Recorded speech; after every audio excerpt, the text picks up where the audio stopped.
Good evening and welcome to tonight's edition of the People's Business Live, as we call attention to what is perhaps the most significant conversation currently shaping the future of our nation, the proposed new constitution, which has the potential to redefine our governance, the rights of our citizens, and our national identity.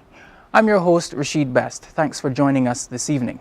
To guide us through this discussion, I'm joined by two distinguished guests. First, the chairman of the Constitutional Reform Commission, the Most Honourable Justice Christopher Blackman, and a respected member of the Commission, the Most Honourable Kerry Ifill. Good evening, sir and madam. I trust that you are well. Thank you. Thank you. To our viewers and our listeners, your active participation is encouraged and welcomed. You can do so by calling us at 228-5562 and 228-5563 to join in on the discussion. Together we'll explore the process, the key changes being proposed, and the implications for Barbadians both now and in the years to come.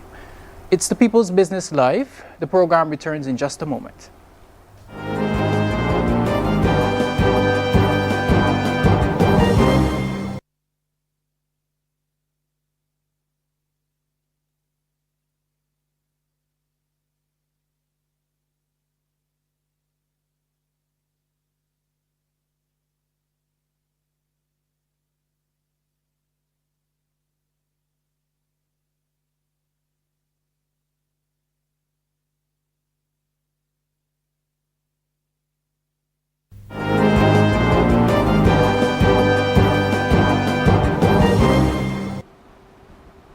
It's the People's Business Live on CBC TV 8. Call us at 228-5562 and 228-5563. Now, to my guests this evening, the report has been presented to Her Excellency the President.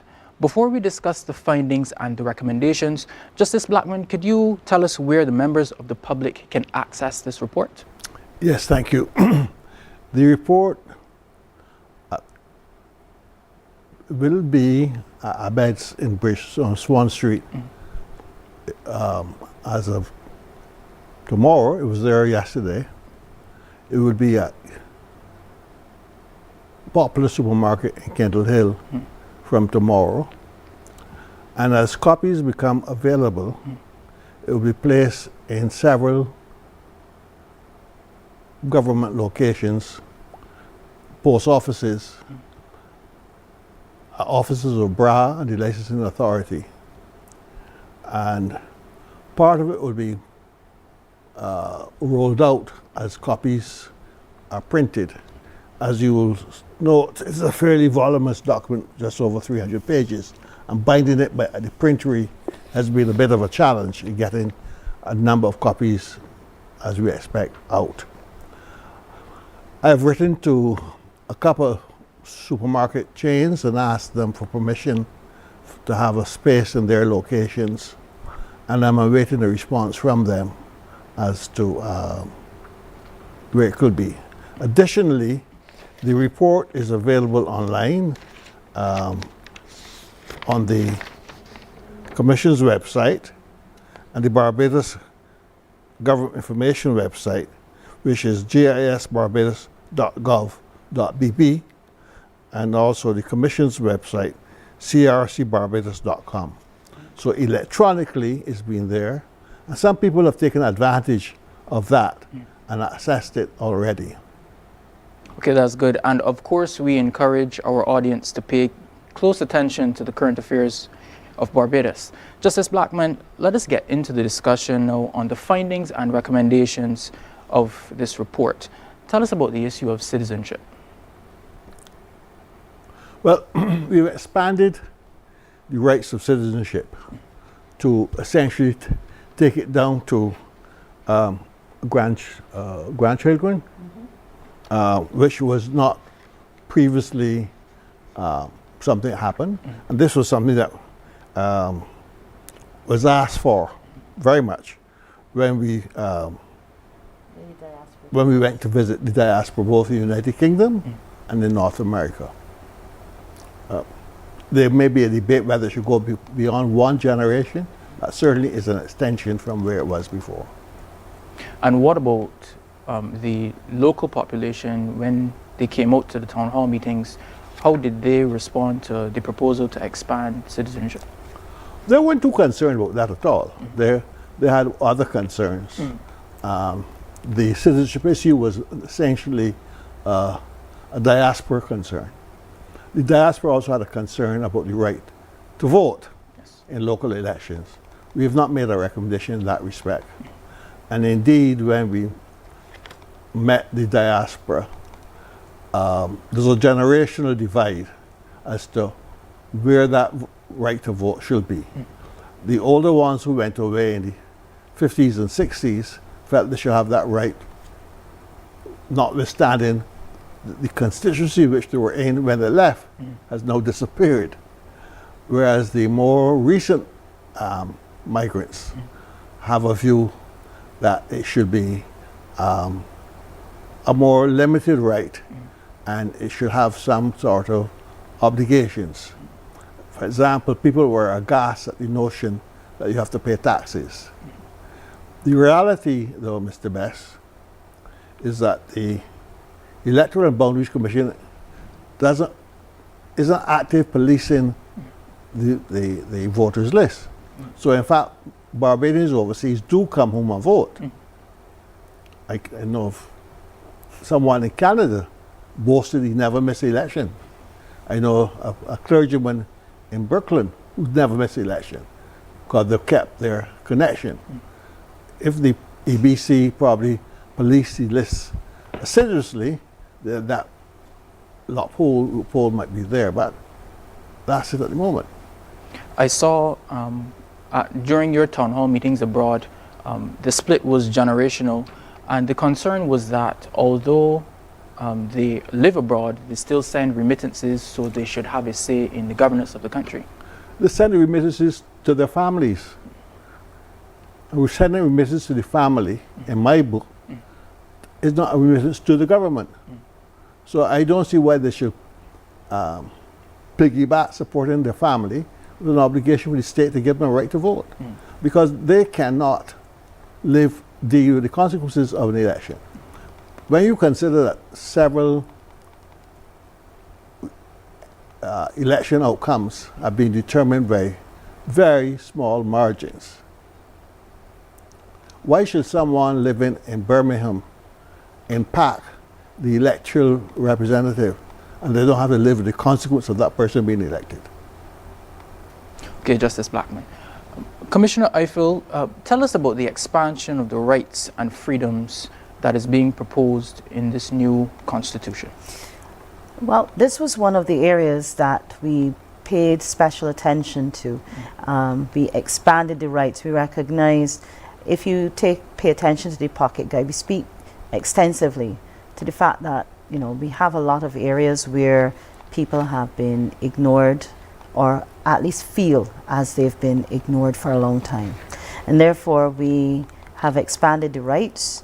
We now have we've expanded the grounds on which people cannot be discriminated against, and we've included several areas, including, of course, persons with disabilities. You cannot be discriminated against on your marital status, gender, sexual orientation, race, sex, gender. I can't remember all of them off the top of my head, but that is what we've done. We've also added some other rights to the question as well. The right to food, the right to work, the right to environment, a healthy environment. All of these things we've paid special attention to. We've also paid attention to the area of horizontal horizontal application as opposed to just vertical. So let me explain what that means. What it means is that in the past, only the state was liable if a person was discriminated against. Now we are recommending horizontal application so that other citizens within the society cannot flout the law and discriminate against you on whatever basis they feel. We also have included the area of progressive realization of the rights in some areas. environment, food, and so on. What that means is that we recognize that everything cannot happen immediately. So over time, government will be able to implement the processes to bring it up to the standard that they want it to be. So everyone is equally recognized and equally able to enjoy the same rights and freedoms. And more importantly, to access these new rights. Okay, tell us a bit more about the enforcement of some of these proposed new rights, because if we take a look at some of the parish speaks that we have around the island, a number of Barbadians are concerned about how other Barbadians, their neighbors, take care of their surroundings, which cause issues related to rodents and other health issues. So if we have, for example, in our new constitution, the right to a clean environment, how do we enforce that at the constitutional level? Well, the constitutional level is not where that is going to be enforced. Okay. We put the law is there that this is what you're to do.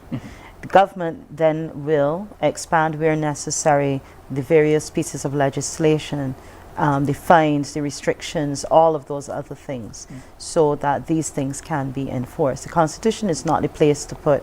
Some people think that the Constitution is where you'll put everything. You cannot do that. That's not what a Constitution is about. But what we're doing is you are guaranteed these things, and then government is going to emphasize the ways in which these things can be realized, recognized, and implemented. Justice Well, further to what Kerry has said, particularly the issues that people raise in terms of the behavior of the neighbors, the law already provides for that. Yes, it does. It just means that perhaps the law might need some tweaking to say who brings that action. But the health service regulations all speak to maintenance of issues, and and what you can or cannot do and all that. And the fact that it's now being elevated to what I say a right, it may well be that by making it a sort, we're expanding the horizontality of rights. You can bring your action against your recalcitrant neighbor to get a thing. The courts are there. It's just people being creative and using the mechanics that are there to enforce the rights. So that a lot of things are raised at parish speak to ventilate them because they have the presence of officialdom, when perhaps all you need to do is to have someone write an appropriate letter to the offending person, and then follow it up by action. But Barbadians are great at complaining and not necessarily on follow through. No. And expect somebody else to do it for them. Okay, we've heard the Prime Minister know that we are on the subject of our rights and freedoms. We've heard the Prime Minister speak of the introduction, or the establishment rather, of a Human Rights Commission. Speak to us about that, Justice Blackman. Well, the commission is one that is a recommendation of the commission, which will be there to take up any application that is made to it in respect of breaches of one's rights. We have not detailed the composition or structure. However, I am hopeful that when government determines it's going to put it in place, that it put it in place properly and appropriately, with the adequate staff, adequate location. I was a chairman of a body that was, to use a nice word, peripatetic. And afterward I found it was like a vagrant institution because it had no place to call its home. Government creates a number of bodies, but they need to put mechanics in place that it has, that the places have a location and a structure and support staff and it can't be done just by saying you have it and don't put appropriate staff. This Constitutional Reform Commission, for 27 months, did its work with support staff of 2 people, with occasional borrowing from the Cabinet Office. In contrast, the commission that sat in Jamaica and Trinidad and Tobago had staff approaching 8 to 10 and of a very senior level.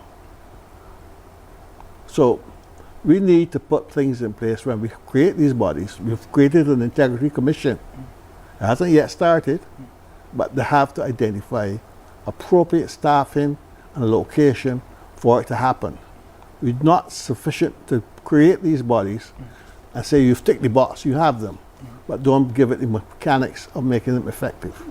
So you're speaking, in essence, you're speaking of, along with the establishment of such a human rights commission, that you have a secretariat body to help that commission do its work. Exactly, exactly. If not, you're wasting time. Okay. And with the establishment of this commission and hopefully its efficient operating, what do you expect the impact of this commission will be on human rights in Barbados? I believe that such a commission will have a tremendous impact, because one of the things we really do need is an understanding and appreciation of what the human rights are. The Constitution, as we have recommended, has expanded on those rights. We expanded, you have the right to education, to health care, to all of those things. And we need to get people to recognize what that means, what their responsibility is. It's not just enough to say, I have the right. You also need to know what that means, what your responsibility is as a citizen, how you can access these things. So the Commission also has the work to educate, to, watch what is going on in the country as well, to provide. It's not only enough to be able to respond when persons bring actions. You also need to be proactive about the process. And in that regard, because human rights has been something that has been very much in the landscape for the last 50 years or more, particularly out of the European Commission, there's a body of case law on which any commission set up in Barbados may be able to draw. There's a very active human rights commission in Jamaica. So there's a regional source to which we can look for guidance and assistance. So they're not starting off from ground zero. Blank slate, no. A blank slate. There are things that are there that will then have the, and we have to look at the mechanisms for enforcement when people seek redress from the commission. One of the important things that we've made a recommendation on, which in wit has affinity with human rights, is the appeal process in the public service. There's a piece of legislation called the Public Service Appeals Board, which has been on the statute books for a while, but it's not being implemented. And it means that a lot of public service appeals hang on for eons. And there's a recommendation of the Commission that that board be activated and be given these resources to do its job. Okay, Justice Blackman and Commissioner Ifill, we have to go to commercial break, but the conversation, of course, will continue in just a moment. So stay with us. It's the People's Business Live. You can call us at 228-5562 and 228-5563. Stay with us.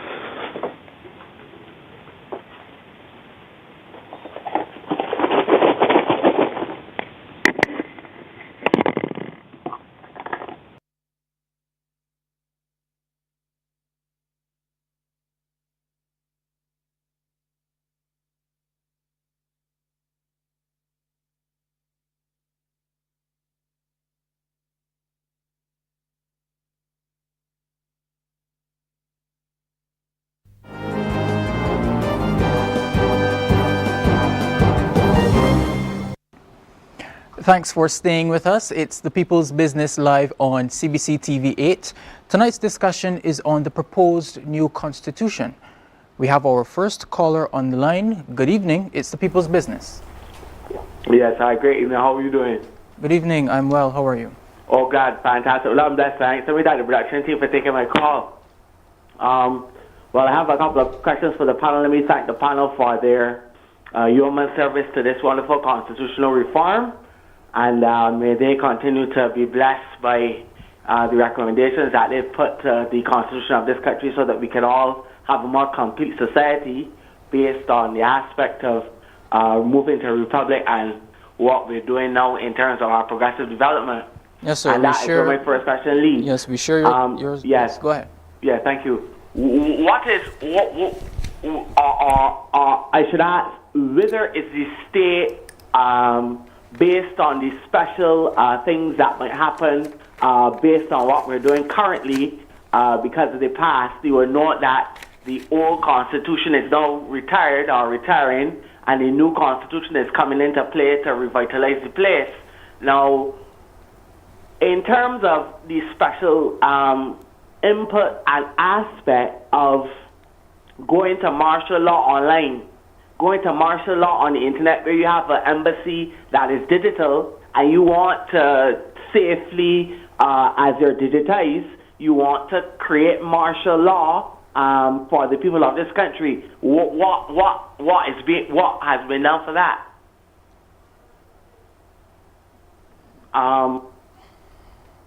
Caller, I'm going to ask you to further explain what you are saying.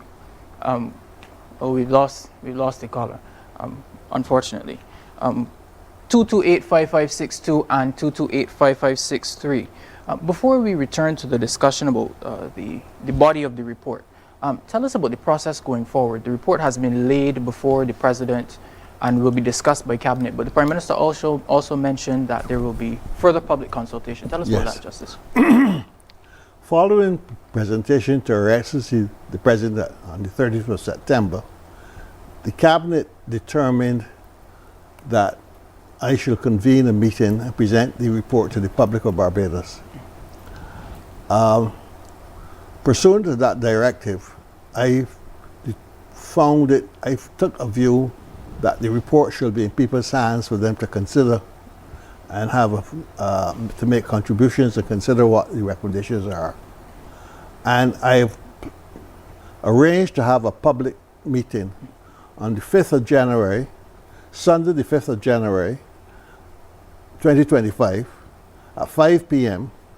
in the Frank Calmer Hall in Bridgetown, when I hope everyone will come out and hear the presentation of the report and discuss the way forward and other things.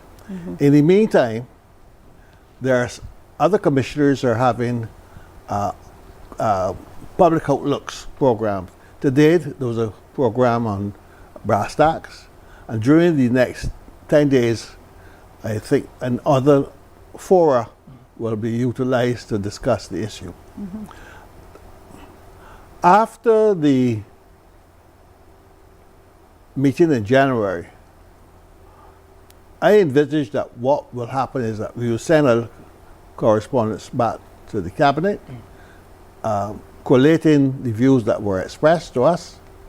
But bear in mind, essentially, Mr. Best, that on handling the report, we became functus.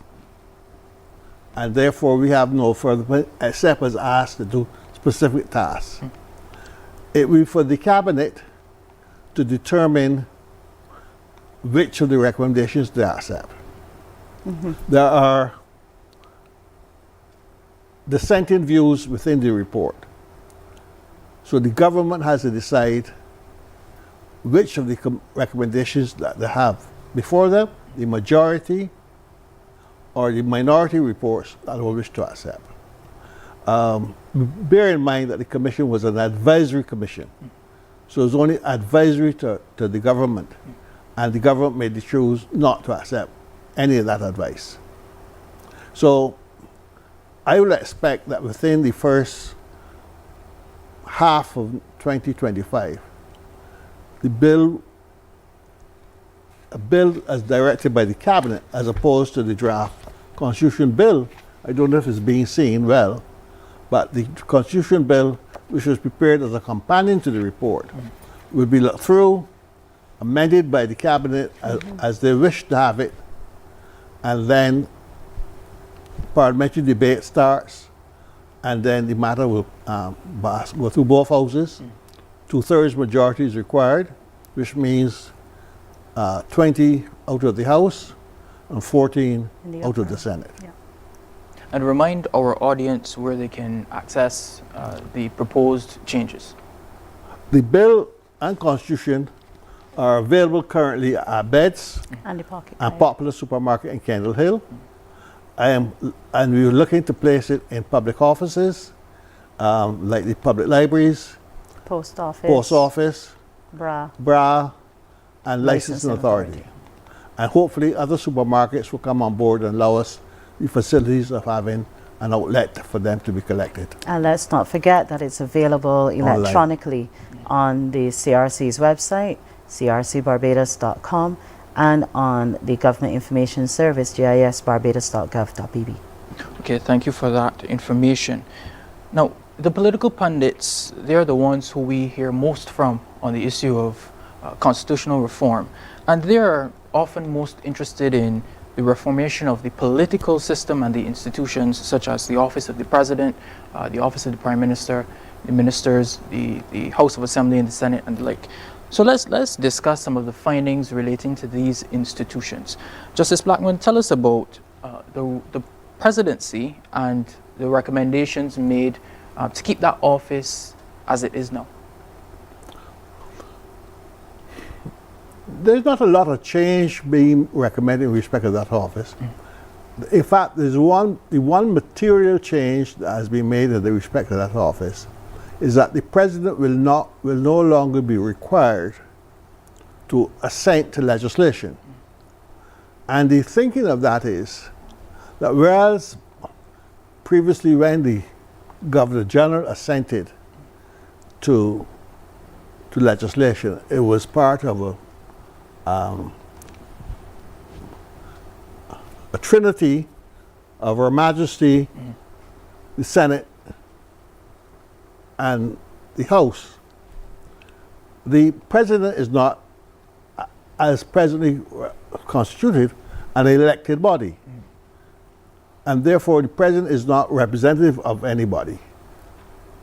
So the proposal is that in the circumstance, the issue of assent really shouldn't arise. So the legislation will kick in, as it were, on the certification by the Speaker, who is the elected representative of Parliament, to say that the processes are being certified. There were research done on this in terms of looking at constitutions in other parts of the Commonwealth and otherwise, and this is the rationale for the recommendation. And the dissenting views on that obviously were that the assent function performed by the president was merely something we got from the Yes, monarchy. Yes.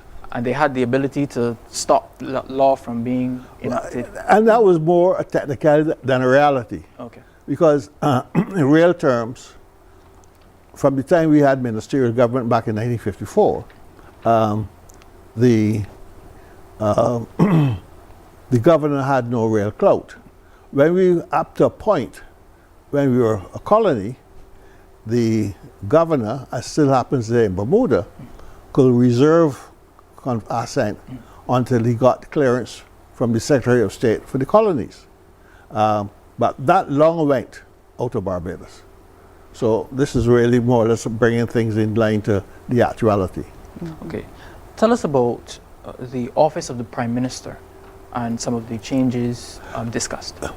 One of the major changes being recommended is that the considerable powers given the Prime Minister to act for things to happen on after she consults with the leader of the opposition is to be abridged by passing to a Constitutional Oversight Commission, who will then be the body who has to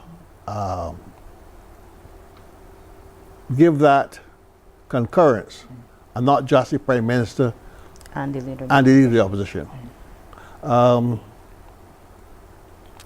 That recommendation was not unanimous. It's the subject of a dissent.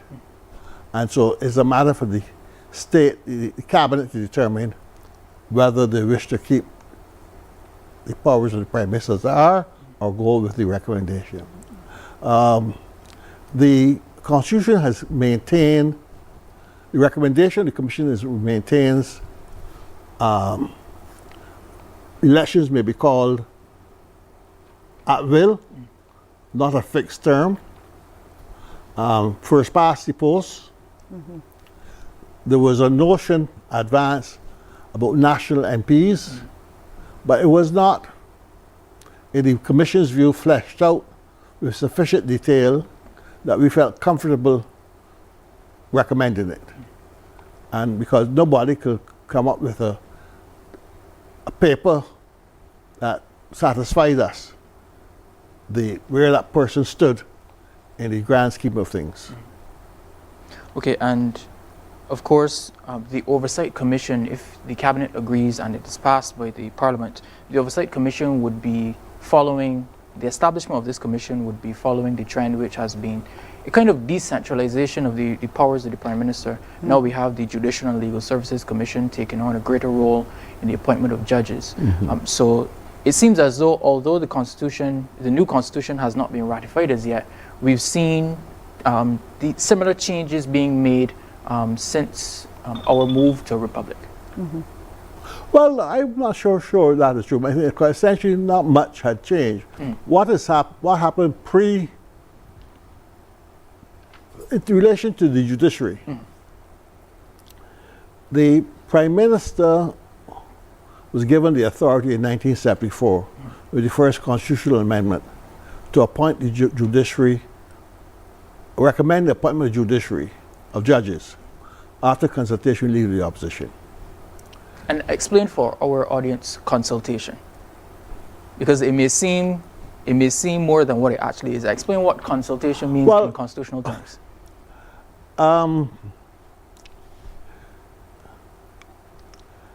Consultation is one of those words that means different things according to the setting in which you are. When I was chairman of the Employment Rights Tribunal, the law was that consultation must be meaningful. And I would say that really process, if I enlarge that into the constitutional sphere, it must be meaningful. Now I understand what in fact happens is that the Prime Minister writes a letter to the Leader of the Opposition. Dear Leader, I propose to appoint Mr. Best to be, and in accordance with Section A-B of the Constitution, I am consulting with you on the matter. May I please have your views? And Leader writes back, Dear Prime Minister, I've read your letter, and they usually provide whatever the information required, and I agree with your nomination. Then the Prime Minister, on receipt of that, writes to the President and said, I've consulted. Now, there's a view that perhaps the President sometimes always writes the Leader and said, have you in fact been consulted? I'm not sure whether that in fact is the case, because that sort of thing is above my pay grade.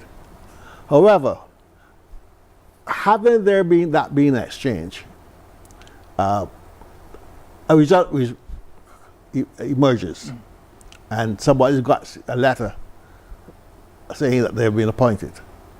And there's a considerable body of persons for whom the consultation is required. All the members of the statutory commissions on the Constitution, Judicial Legal Service, Admin General, Protective Services, Election and Boundaries Commission, and the forthcoming Teaching Service Commission. All judges, the Office of Ombudsman. There's a considerable number of places, of offices, where this consultation happens.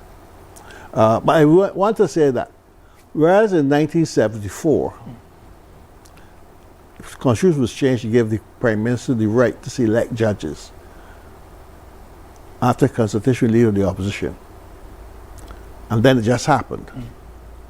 In 2019, Prime Minister Motley amended the Supreme Court Act and the Constitution to take that right to pass it to a judicial appointments committee, advisory committee, admittedly, but still a deep break, and gave that committee the right to advertise and seek applicants for jobs. So prior to 2019, when I was appointed as a judge in 2003 of Barbados, I got a phone call and asked me whether I accept. And that happened up all the way down to 2019. And acting appointments was done, still happens actually, on a sort of say so between the Chief Justice and the Prime Minister of the day and the Attorney General when they have casual vacancies. But since 2019, we have advertised for justices of appeal. We filled 2 offices of Chief Justice through that process. And we've got applications from across the Commonwealth. I'm amazed so far why people have applied. And that has been the process. The recommendation is that that committee now should be folded in to the Judicial Legal Service Commission, whose current remit is essentially other legal officers in the public service. DPP, master, not necessarily master, but DPP, magistrates, Crown State Council, and all those others, Solicitor General, Chief Parliamentary Counsel. So now, if the recommendation is accepted, that is what will happen. Okay, we have another caller on the line, but we have to go to a commercial break. So stay with us. It's The People's Business Live on CBC TV 8.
(228-5562) and 228-5563. Call us and engage with Justice Christopher Blackman and Commissioner Kerry and Ifill. We have another caller on the line. Good evening. It's The People's Business. Hi, good evening, Rasheed. Good evening to your panel of commissioners. Good evening. I'm a citizen who desires to have access to a copy of the full report. I got the communication that it is available at ABEDS, but what I got was a pocket guide.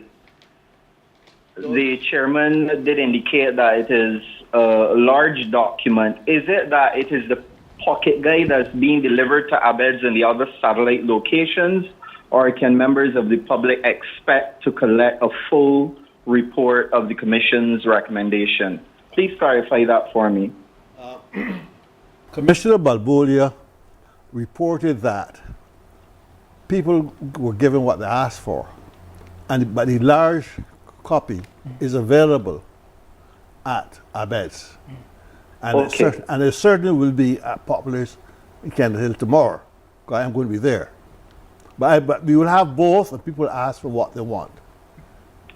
Okay, I asked for the full report. So I'll go back to ABEDS and ask for the full report. I don't just want the pocket guide. So thank you for clarifying that. Thank you for calling us. Before we went to the commercial break, we were speaking of the Judicial and Legal Services Commission and how the Commission plans to kind of de-emphasize the role of the Prime Minister in appointments such as these. Speak to me and our viewers and listeners, Commissioner Ifill, on the proposed Teaching Services Commission.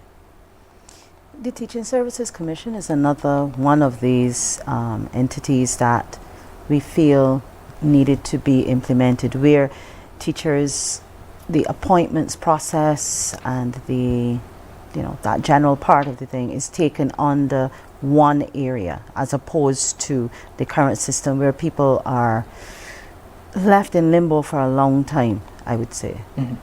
So the Teaching Services Commission is another avenue by which it will be decentralized.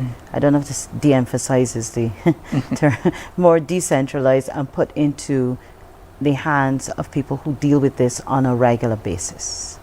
Okay. Nice to add to this. Yes. Teaching Service Commission was a recommendation going back to the 1970s, I think. 1970. Yeah. The amendment, the 74 amendment. And it came up again in the Ford report in 1998. It hasn't happened. The teaching service, I'm advised, is about between 3,000 to 5,000 people. Yes. And their considerations are part of the mandate of the Admin General Purposes Commission. So 3,000 people in terms of principals, deputy principals, principals of primary schools and secondary schools, as well as the gamut of people in the teaching service, occupy an inordinate amount of time of the admin body. The general purposes, yeah. So really taking them out will help both bodies, essentially. So we hope that it will become effective in the new year. Yeah, this But time around. the critical thing, though, Mr. Best, that needs to be emphasized is that there is really a very limited secretariat servicing currently 3 and will be 4 commissions. And our recommendation is that really the Ministry of the Public Service should be substantially enhanced and given the resources to service these bodies. And each commission should essentially have its own secretariat to be effective. I sit on the Judicial Legal Service Commission, and frequently we are told that, well, I was servicing protective yesterday, or I was with this other body on Monday, and therefore we didn't get around to you. Consequentially, papers are often late getting to commissioners. And there's a over-reliance on matters to be done by wrong robin. So really, for an effective public service, there need to be considerable enhancement of the staffing where it matters. And if ever there's going to be another regime of staff cuts, it can't be done across the board. Look to see where you have to keep staff and enhance the staff, and not say across the board. Yeah. Okay, Commissioner Ifill, you are, of course, a former president of the Senate, and I'm sure even before you were appointed to the Senate, you heard of the debates on the role and the relevance of the Senate in Barbados. Tell me how the Commission dealt with the issue of the Senate in this report. Well, first of all, there were some persons that put forward the notion that we should change from a bicameral to a unicameral system. And the Commission did not support those recommendations. So we have retained the bicameral system with the Senate. We have also proposed some adjustments to this construction of the Senate, as it were, redistributing some of the numbers in the Senate, increasing the number of opposition senators, and I think we reduced the independents to 5. Yeah, 5.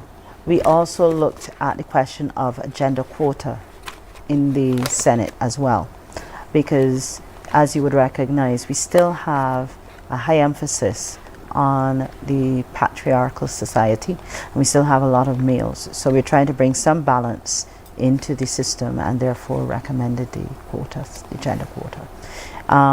But we do feel that the Senate is an integral part to the system in Barbados, and therefore to remove it would be to remove an essential part of our of the process by which our laws and which our country is properly governed. And did the issue of an elected versus unelected body arise? Appointed. Yes, it did. It did. We did have extensive discussions on the matter. Some commissioners were of the view that all members of parliament, be it in the upper or lower chamber, should be elected, and so on. But in the end, we chose to retain the appointment system. However, like I said, we've redistributed the systems, the proportions within the Senate chamber. And you've proposed to increase the opposition Senate numbers from 2 to 4. Yes. Speak to us about that proposal. You have to have balance. You need to have an opportunity to have proper representation on all sides of a discussion. And therefore, we recognize that, and in doing so, that is why we intentionally increased the number of opposition senators. As you would know, it used to be 12 to 7. Yes. So now it is 12, 4, 5. Okay, and before we take another commercial break, the report which Barbadians will find across the length and breadth of the island quite soon, the report speaks to ministerial accountability and the introduction of ministerial accountability. Justice Blackman, tell us more about that. Well, we recommended a code of conduct to be put in place by the Prime Minister. I believe there is such a code, but we want it to be Public. Codified. Yes, right. Codified and made Public. Yeah. made public. So there's not a question, it's something you put away in a file drawer. So if there's a breach of it, every so often, the British Parliament, they have no written constitution, but they have, over the time, prescribed a number of things labeled which come to be known as the Nolan's Principles of Public Life. And when there are breaches of these things, ministers are called upon to resign. So a minister who just became a minister for the last 2 or 3 months in Starmer's government had to step down last week because she had failed to disclose in her run-up to being elected that she'd had a conviction for something way back that she said she had forgotten about, And, those things are important, at least to know there are references to standards in public life that sometimes you have to codify to make people understand. Service in the country is a privilege, and therefore people must expect the best of you. And of course, we know that former President of the Senate, Sir Richard Cheltenham, he chaired the Parliamentary Reform Commission. How did the recommendations from that commission, how were they incorporated into this bill? Not at all. Okay, so they dealt with separately. There's a separate thing. We had a couple of joint sessions, but not to produce any real result. Okay. So I have not, as we speak, I've not seen their final report. Okay. Okay, stay with us. It's The People's Business on CBC TV 8. Call us at 228-5562 and 228-5563. The program returns in just a moment.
It's the People's Business Live on CBC TV 8.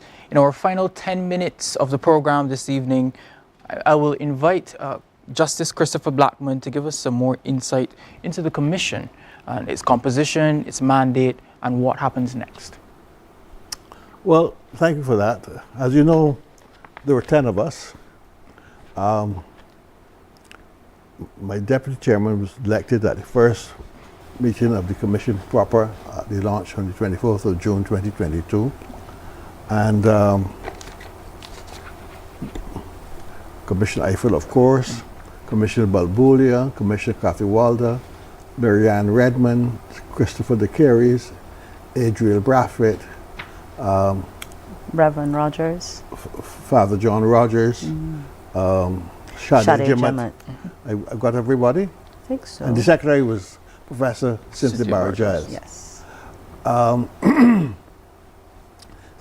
Cynthia Barbados, the secretary, produced a mammoth document, which was then passed to a committee to make it digestible for Barbadian consumption. Because in some respects, it was a great work of scholarship, footnoted as you expect a professor to do. But the commission took a view that footnotes didn't function form part of the report, and it was recast on the subcommittee chaired by Reverend Rogers. By Father Rogers.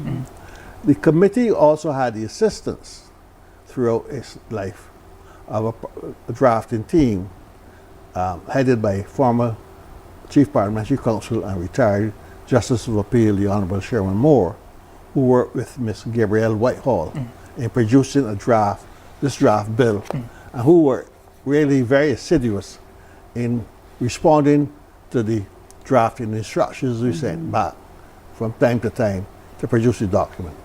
And I must say that sometimes I think we strain their generosity of spirit by drafting and reversing decisions, etc. Before they got it, we were all happy. So the commission also divided up its work into committees. There was a public education committee called the PEP, chaired by Commissioner Jimmet. There was a stakeholder committee chaired by Commissioner Brathwaite. Commissioner Adriel Brathwaite, and a research committee chaired by Commissioner Nichols.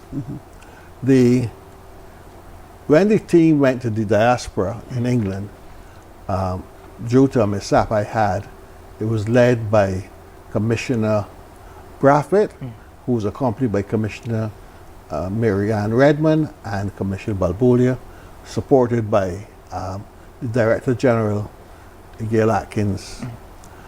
Later, in May, I led the delegations to North America, New York, Boston, Toronto, and Atlanta. And with me on that trip was Father Rogers, Deputy Chair, Shade, and the Secretary. And they said it was an interesting experience getting the different views of people.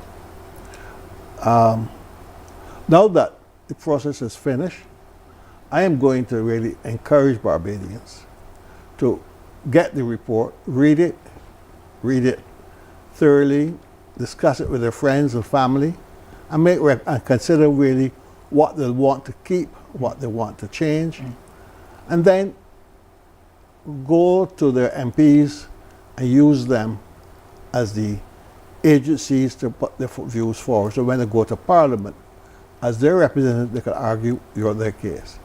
Okay, we have, before you continue, Justice Blackman, we have our final call of the evening. Good evening, it's the People's Business. I go ahead, sir. Good evening, yes, you're on the air. Go ahead. Good evening to you and your panel, sir. Good evening, sir. There was a mention earlier of certain rights enshrined in the Constitution. How specifically are those rights framed? For example, the compulsory education to age 16, for example, is that a legal matter or is that a constitutionally framed matter? Well, the rights we speak to, like we said, one thing is progressive realization, but more importantly, we don't say that at age that you have your required education up until 16. It says you have the right to an education, full stop. However that is distilled, that is the work of the ministries of education and so on and such. The same with the right to a healthy environment, the right to health care, the right to food. All of those are there, they are outlined, but we do not stipulate how they are to be implemented. Okay, caller, thank you very much for calling us. Unfortunately, we do not have time to engage with you. But I'd like to answer him particularly. Yes. On page 90 of the full report, the right to access to education, it recommends that the right to free education at the early childhood, primary and secondary level, the right to access further and higher education, and the right to access education for persons unable to complete. What we also have done, we also say that we recommend that parents may choose to educate their child outside the public system if they so choose, which is consistent with the general entitlement to provide for the upbringing of their child. The Commission recommends the protection of the right of persons to establish private schools, provided that those schools do not discriminate in their admissions policy and they maintain standards comparable or not inferior to schools in the public system. Okay, Justice Blackman, we've run out of time this evening, but I'm sure that CBC will be willing to accommodate the Commission to further their public education program. Thank you very much, Justice Christopher Blackman and Commissioner Kerry Ifill, for joining us on the People's Business Live on CBC TV 8. Good evening, I'm Rasheed Best.